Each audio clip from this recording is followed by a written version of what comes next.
thiên thang.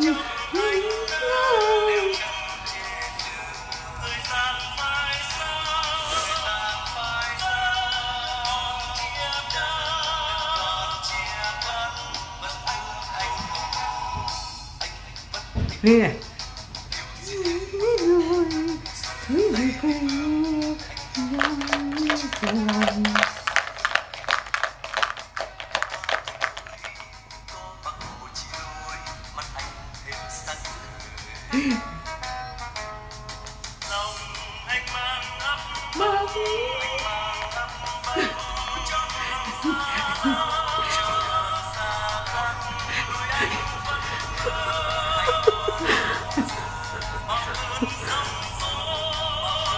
Dòng tô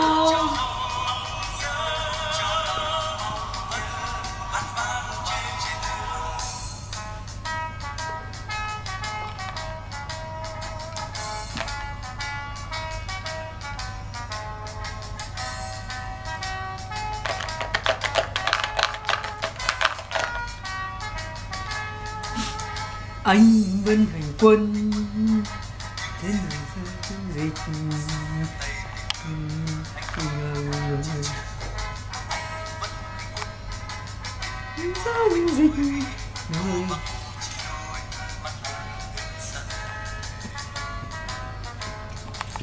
I'll move the car out so it's easier. Yeah. Oh, it's okay.